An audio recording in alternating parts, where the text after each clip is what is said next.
Good evening, everybody, and welcome back to Dialogue here on JCN. I'm your host, Etoile Pinder, and I am continuing this really interesting conversation with some of the ladies from Hands for Hunger. I have Ashley Lapine, who is your current executive director, Kristen Brown, in charge of education and research, and Alana Rogers, who is the founder of Hands for Hunger. Dun, dun, dun. That's it. That's it. There we go. So, before the break, we were talking about, you know, all these, what I think of as an economist as sort of these side costs of food insecurity in the country. So, we were talking about the health issues. So we have health people, because they're food insecure, more likely to be obese, overweight, or on the other side, underweight. You know, there's the whole realm. With that come all sorts of different health-related disorders. We've also got just simply not having a nutritionally complete diet. I mean, I don't think people have scurvy here, but I'm sure we're seeing a whole bunch of other things from vitamin D deficiency and other deficiencies that we're not even aware of. Then we've got education. We have children who are not able to learn correctly. We've possibly got this leading to behavioral issues like crime. How is this not on our platforms for the election? How is this not one of the things that people see as a critical issue? And how can we change that? Go ahead. I was going to say, I think it may be part of the issue is seeing the connections between things. And I think that's why food security is a valuable framework, because it helps to tie all of these different areas together, like you're saying, health, education, whether people have too much food or not enough of the right food, or they don't have enough food, period, that these things are all connected, but we're everything's segmented right now. So it's not seen as a national development issue. So this is where we can actually have good research come in, so you can do the analysis and show children who are food insecure have lower grades on average, or lower, you know, attendance records, or whatever it is, that we really want an in-depth food security survey done or analysis done in the country. If you don't collect data, how can you ever identify any you know, I mean, you don't know the situation. There's vested interest with us staying in the dark on this. I mean, in my personal opinion, I'm not speaking on behalf of the organization, but I mean, like, how could you not want to know what the facts are on, you know, such a central issue to so many other areas of your country developing? So we don't know the answer to that question, but I think Kristen hit it on the nail in terms of we tend to approach things in very siloed approaches, as opposed to looking at the bigger framework and how things are interconnected, and like that's you have to do that if you want to see the larger. And I think what we're talking about as well here is progressive planning with a small island developing nation with limited resources and, quite frankly, a limited fiscal government budget. There's a lot of reactionary policy as opposed to progressive and planned and long term. And I think that's what we're making a case for here, is that, again, this is a national issue. It's so interconnected. There's determinants for many other sectors of the community outside of just hunger. It's getting worse. Yeah, it's being exacerbated. So we haven't brought any of this up. What is your email address? What's your phone number? You know, if people are interested, how can they contact you?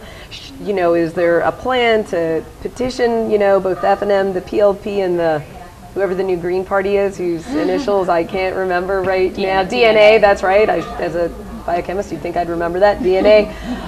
I don't even know, CDR, whoever's still around, so that they put on their platforms that food security should be an issue.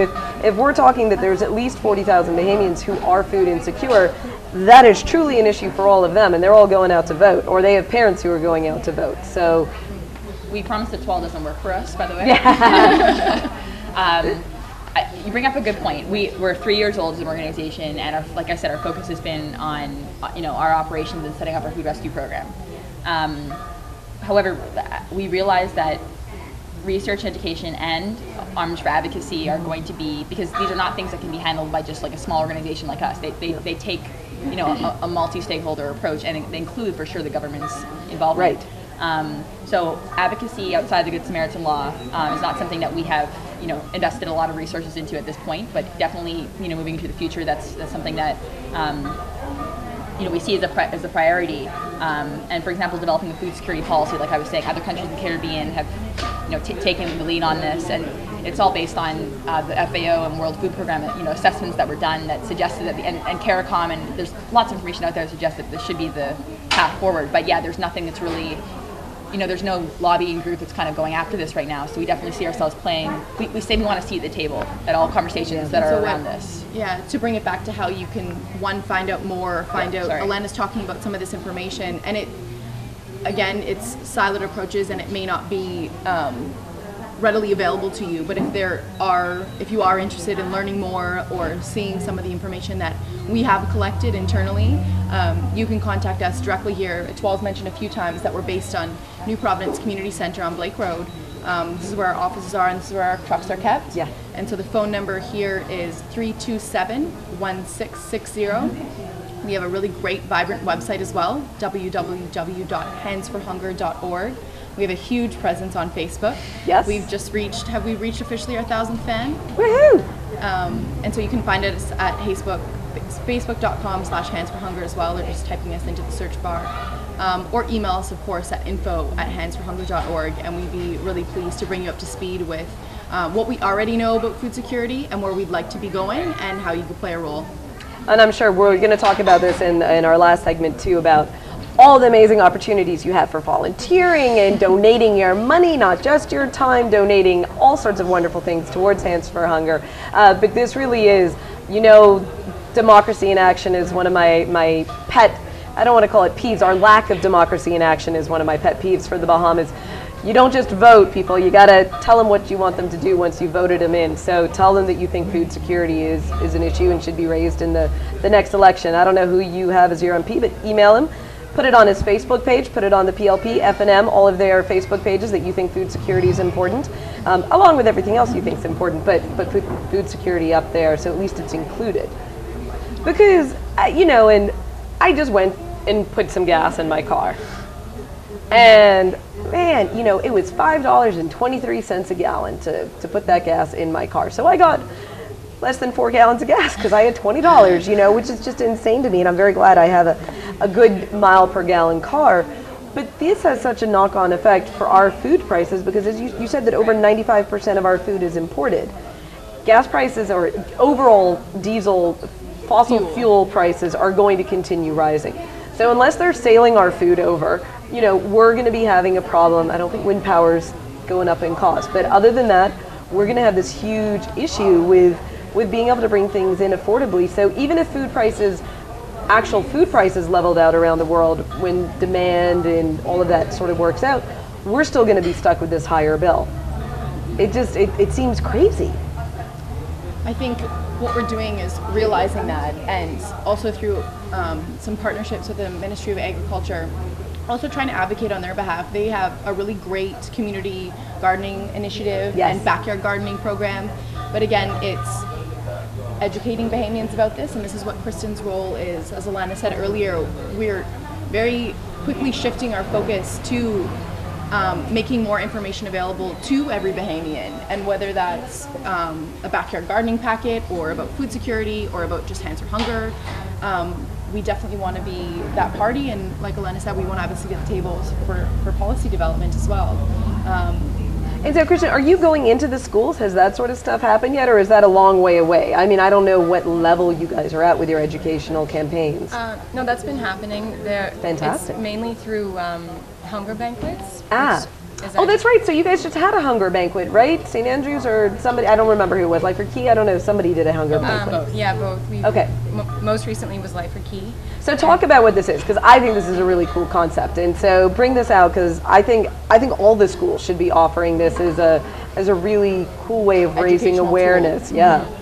Well, it's a tool that was developed by Oxfam America, and it's available for anybody to use it. It's basically, guests at the event are divided into 3 income levels: high, middle, and low, and that's based on the ratio, the worldwide ratio. So I think right now it's 15% would be in high income, 35 would be middle, and 50 would be low income. Yep.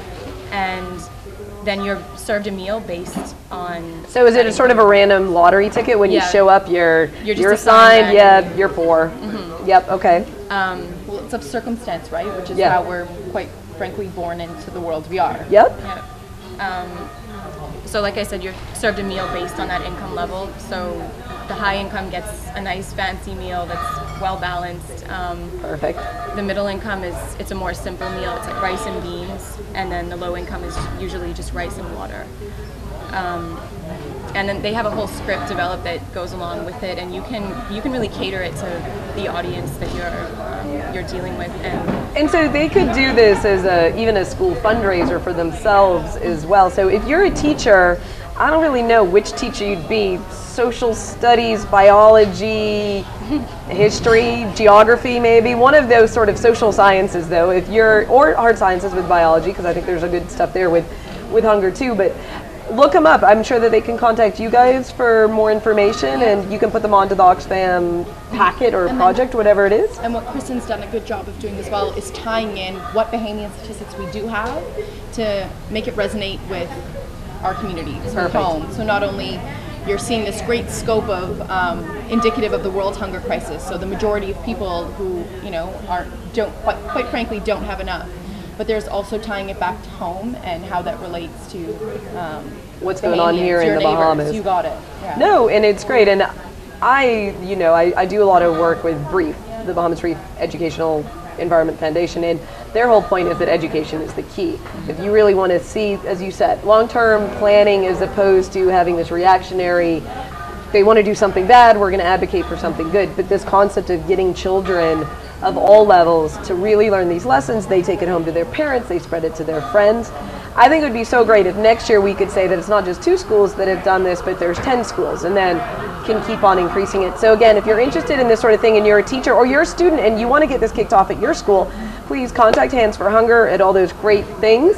Or you can always contact me. I am on Facebook as well. Email me, all of those great things, and I will put you in contact with the Hands for Hunger people.